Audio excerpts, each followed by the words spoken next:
تو نبی سے محبت کرنے والے جو دعویٰ کر رہے ہیں ان کو نبی کا مقام نہیں معلوم، عائشہ صدیقہ کا مقام نہیں معلوم، ماؤں کا مقام نہیں معلوم، ان کے گھر والوں کا مقام قبریں نہیں معلوم، مگر ابو جہل کا گھر معلوم ہے۔ تو سمجھ جاؤ کہ وہ کس سے کون کتنی محبت کر رہا ہے۔ خود نبی کریم صلی اللہ علیہ وسلم کے گھر والوں کو انہوں نے نہیں جانا، یہ ابو جہل کو جانتے ہیں۔ اب ان سے میلاد کا پوچھو کہ میلاد کب ہوئی، بولیں گے نہیں معلوم، بولتے نہیں بولتے۔ ہمارے میلاد کے دن پہ ان کو آبجیکشن ہے کہ نہیں ہے، ان کو میلاد کا بھی نہیں معلوم۔ ان سے پوچھو شب بارات کب ہے، نہیں معلوم۔ ان سے آپ پوچھو کہ شب معراج کب ہے، نہیں معلوم۔ ان سے پوچھو کہ بھائی اچھے دن اچھے بزرگوں کے قول کیا ہے، نہیں معلوم۔ ان کو ہر چیز نہیں معلوم، اور محبت کا دعویٰ کرنے والے سب سے آگے یہ بولتے ہیں ہم سچے محبت یہ ہے۔ اب سمجھو کہ سچی محبت کون کرتا ہے، بزرگ عروس کون مناتا ہے، اولیاء کرام کو کون مانتا ہے، صحابہ رضی اللہ عنہ کی تعظیم اور عزت کون کرتا ہے، اہل بیت سے محبت کون کرتا ہے، خود نبی کریم صلی اللہ علیہ وسلم صلاۃ السلام کون بھیجتا ہے۔ اب ان سے آپ اچھے دن اچھی رات کے بارے میں پوچھو گے تو جب ان کو گھر نہیں معلوم، ان کو نبی کریم صلی اللہ علیہ وسلم کی پیدائش نہیں معلوم، ان کے ازواج اور ان کے مطہرات اور ان کے اہل بیت کے قبریں نہیں معلوم، تو ان کو اچھی رات اور اچھے دن کیا معلوم ہوں گے۔ تو میں کہوں گا جن کو اچھے دن اور اچھے معلوم کرنے ہیں تو سچی عاشق رسول سے پوچھو اور ان کو فالو کرو۔ تو اللہ رسول کا فرما بردار وہی ہوگا جو سچی عاشق ہوگا۔ تو یہاں پہ پتہ چل گیا کہ سچا عاشق کون ہے، اور عاشق جو عشق کرتا ہے اس کو دلیل کی ضرورت نہیں ہوتی۔ کیا عشق دلیل مانتا ہے؟ کبھی عشق دلیل نہیں مانتا، عشق دل مانتا ہے، جو دل کہتا ہے وہ مانتا ہے۔ پھر بھی ان کو اگر ہم یہ دے دو، دلیلیں دے دو تو ضعیف ہے کر کے بول دیتے ہیں۔ اب شب بارات کو ہی لے لو، شب بارات کے دن کی حدیثیں سیاہ ستہ میں ہے، جو سب سے مقبول کتابیں ہیں اس میں ہے، اور راوی بھی کون ہے؟ ماں عائشہ صدیقہ رضی اللہ تعالیٰ، حضرت علی کرم اللہ وجہ الکریم، ایسے جلیل قدر صحابیہ اور صحابیات ہے جن کے بارے میں کبھی کوئی گمان نہ کرے کہ وہ غلط بولیں گے، ان سے روایتیں ملتی ہے شب بارات کی۔ یہ بھی بتا دو تو بولتے ہیں ضعیف ہے۔ چلو ضعیف ہے، میں نے یہ بھی مان لیا، تو ضعیف کا قاعدہ ان سے پوچھ لو۔ یہاں تھوڑی گہری بات کر رہا ہوں کہ قاعدہ یہ ہے کہ اگر کوئی حدیث ضعیف بھی ہے تو عمل کے لائق ہے۔ آپ کسی بھی عالم کو پوچھ لو، چاہے ان سے پوچھ لو چاہے اپنے عالموں سے پوچھ لو، کہ اگر ضعیف بھی ہے تو وہ جو حدیث ہوتی ہے وہ قابل عمل ہوتی ہے، تو عمل کرو اس پہ، مگر نہیں کریں گے۔ اب میں آپ کو حدیثیں بتاتا ہوں شب بارات میں، اس کے تعلق سے خود قرآن میں بھی آیا ہے اور حدیثوں میں بھی آیا ہے۔ قرآن میں آتا ہے حامیم والکتاب المبین سے لے کے امرین حکیم تک، جو ہے سورہ دخان کی آیت نمبر 1 سے 4 میں، جس کا ترجمہ آتا ہے قسم ہے اس روشن کتاب کی، بے شک ہم نے اسے برکت والی رات میں اتارا۔ تو یہ جو کتاب ہے اس شب میں قرآن کریم جو ہے تمام کے تمام روح محفوظ سے آسمانی دنیا پہ اتارا گیا۔ پھر وہاں سے حضرت جبریل علیہ السلام جو ہے 23 سال تک کے عرصے میں تھوڑا تھوڑا کر کے نبی کریم صلی اللہ علیہ وسلم پہ وقفاً اتارتے گئے۔ بے شک ہم ڈر سنانے والے ہیں، اس میں بات دی جاتی ہے ہر حکمت والے کام۔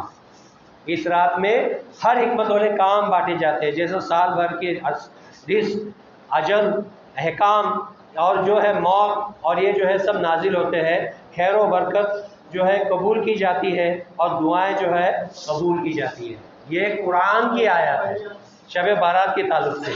پھر حضرت علی رضی اللہ تعالیٰ عنہ کا قول آتا ہے حدیث میں کہ حضرت علی بن ابی طالب رضی اللہ تعالیٰ عنہ فرماتے ہیں کہ نبی کریم صلی اللہ علیہ وسلم نے فرمایا جب شعبان کی 15ویں شب ہو، مطلب شعبان کی 15ویں رات ہو، تو اس رات میں قیام کرو اور دن کو روزہ رکھو، کیونکہ اللہ تعالیٰ غروب آفتاب سے، اللہ تعالیٰ غروب آفتاب کے وقت آسمان دنیا پر نزول فرماتا ہے اپنے شاہن شان، اور اعلان فرماتا ہے کہ کوئی ہے میری بخشش طلب کرنے والا کہ میں اسے بخش دوں، کہ کوئی ہے رزق مانگنے والا کہ میں اسے رزق ادا کروں، کیا ہے کوئی مصیبت زدہ کہ میں اسے عافیت دوں، کیا ہے کوئی ایسا، حتیٰ کہ رب الجلال سے اس طریقے سے اعلان ہوتے رہتا ہے یہاں تک کہ فجر شروع ہو جاتا ہے۔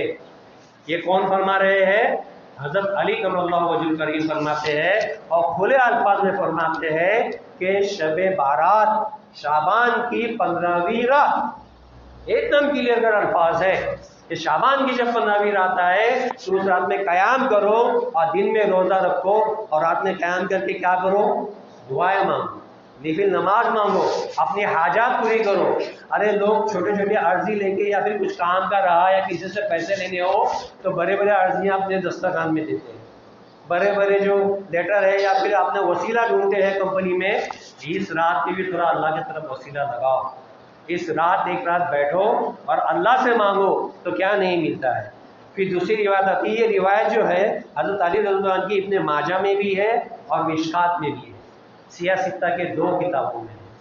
پھر ماں عائشہ صدیقہ رضی اللہ عنہ فرماتی ہے کہ ایک رات، مطلب وہ جو کون سی رات تھی؟ 15ویں شعبان کی، کہ میں نے حضور کو اپنے قریب لیٹا ہوا دیکھا، مجھے اونگ لگی، پھر میری آنکھ کھلی تو میں نے آپ کو نہیں پایا، تو میں آپ کی تلاش میں باہر نکلی۔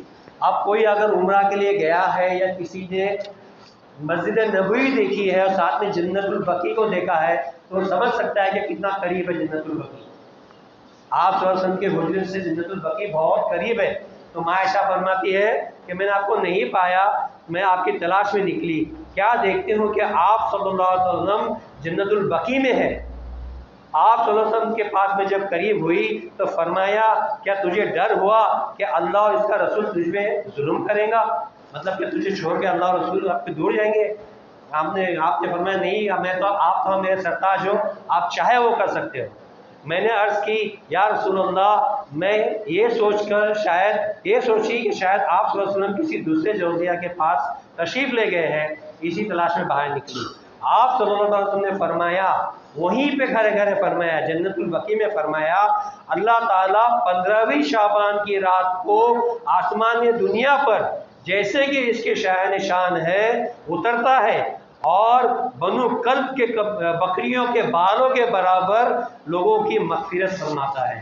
اس زمانے میں بنو کلب کا ایک جو قبیلہ تھا، اس کے پاس سب سے زیادہ بکریاں ہوا کرتی تھی، اب وہ بھی بہت بال والی بکریاں ہوا کرتی تھی، تو صرف اس انداز میں اس کی مغفرت کی حد سمجھانے کے لیے آپ نے فرمایا کہ بنو کلب کے جتنے بکریاں ہیں ان کے جتنے بال ہیں، سب سے زیادہ بکریاں رکھنے والا جو قبیلہ ہے ان کے بالوں کے برابر آج رات جو ہے اللہ مغفرت لوگوں کی مغفرت فرماتا ہے۔ یہ جو آئی ہے روایت، یہ ترمذی میں آئی ہے، ابن ماجہ میں آئی ہے اور احمد میں آئی ہے۔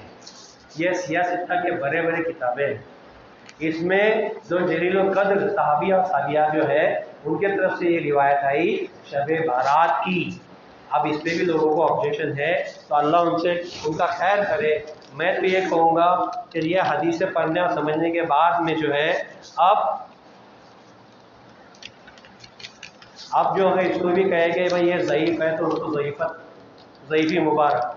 تو یہ جو نفل، یہ دراصل جو ہے یہ نفل عمل ہے، یہ کوئی فرض عمل نہیں ہے، جو چاہے کرے جو چاہے ناج کرے، جو اسے ضعیف کر کے نہیں کرنا چاہتے ان کو رات مبارک وہ سو کے گزارے، ہمیں ان پہ کوئی آبجیکشن نہیں، مگر یہ آبجیکشن ہے کہ وہ ہم پہ آبجیکشن نہ لیں، ہمارے نام کی ہوئی سرٹیفکیٹ نہ نکالیں۔ ہم تو ماں عائشہ صدیقہ رضی اللہ تعالیٰ اور حضرت رضی اللہ عنہ کے لیے کافی ہے، ہمارے لیے یہ حوالے اور یہ جو روایتیں ہیں ہمارے لیے کافی کہ ہم عبادت کریں، ہم رات بھر عبادت کریں گے تو چاہیے کہ پوری رات جو چاہے سو کے نکالے، ہمیں اس پہ کوئی آبجیکشن نہیں، ہاں مگر ہم تو اپنے رب کی رضا کے لیے اور اپنی مغفرت کے لیے نماز پڑھیں گے، قرآن پڑھیں گے، درود شریف پڑھیں گے، دعائیں کریں گے، ذکر اذکار کریں گے۔ اگر ان لوگوں کو اس میں کوئی نظر آتا ہے یا اس میں کوئی بدعت یا قرآن پڑھنے میں، نماز پڑھنے میں، ذکر اذکار کرنے میں، روزہ رکھنے میں، دعا مانگنے میں اگر ان کو کوئی بدعت یا پھر گناہ نظر آتی ہے تو ان کو چاہیے کہ یہ کوئی اور طریقہ ڈھونڈے اپنے رب کو راضی کرنے کے لیے۔ ہمارے رب کو راضی کرنے کے لیے ہمارے لیے نماز، روزہ، دعا کافی ہے۔ تو ایسے ہی تو اللہ رب العزت ہمیں اس رات میں، ویسے تو دیکھا جائے تو ہر رات کے تیسری پہل میں، مطلب تہجد کے وقت اللہ رب العزت یہ اعلان کرتا ہے کہ ہے کوئی مجھ سے مغفرت مانگنے والا، ہے کوئی مجھ سے طلب کرنے والا. یہ ہر رات ہوتا ہے، اس لیے بولتے ہیں کہ تہجد کا رات ہو. مگر شب برات کی یہ برکت ہے کہ یہ جو ہے اعلان جو ہے مغرب سے ہی شروع ہوتا ہے. اس لیے مغرب میں ہم جو ہے 6 رکعت نماز پڑھتے ہیں، دو کر کے. یاد ہے کسی کا محتاج نہ ہونا، دفع بلا ہوا وبا اور عمر دراز، یہ 6 رکعتیں ہم اکثر اس نفل میں نماز پڑھتے ہیں. مگر جان لو ان کے لیے یہ تنبیہ ہے کہ جو چند لوگ ایسے ہیں جن کی اس رات بھی مغفرت نہیں ہوتی حتیٰ کہ وہ توبہ نہ کرے. وہ کون ہے؟ جو مغفرت جن کی نہیں ہوتی وہ مشرک، جو خود کو مسلمان بولتا ہے اور مسلمان کے نقصان کی طاق میں رہتا ہے. دوسرا، دل میں بغض رکھنے والا، کینہ رکھنے والا، کسی مسلمان کے خلاف جلن اور حسد رکھنے والا، اس کی مغفرت نہیں ہوتی. قطع رحمی کرنے والا مطلب رشتے توڑنے والا، چغل خوری کرنے والا، یا پھر والدین کا نافرمان. سن لو توبہ کرنے کا موقع ابھی ہے.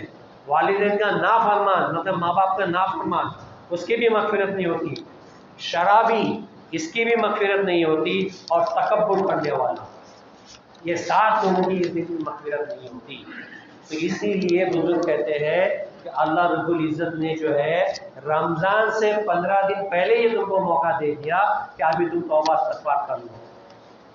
15 دن پہلے ہی اللہ نے موقع دے دیا کہ اگر تم چغل خور ہو تو چغل خوری چھوڑ دو، شرابی ہو تو شراب چھوڑ دو، قطع رحمی کرنے والے ہو تو توبہ استغفار کر لو، اگر تم منافق ہو تو توبہ کر لو، اگر تمہیں دل میں بغض کینہ ہے تو اسے دور کر لو، اگر تم کسی سے تعلقات اگر تمہارے خراب ہے تو وہ سدھار لو، والدین کے نافرمان ہو تو فرما برداری پہ آ جاؤ.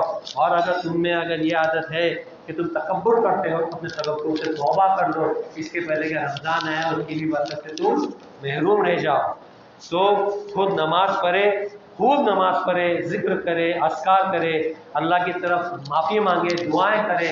ضروری نہیں کہ پوری رات آپ کھڑے رہو اور نماز پڑھو. اس میں سچی توبہ سب سے پہلی شرط ہے. رمضان سے پہلے سچی توبہ کرو، اللہ کو مناؤ، جو ہم سے ناراض ہے ان سے توبہ استغفار کر لو، جو اپنی دل آزادی ہے وہ دور کر لو.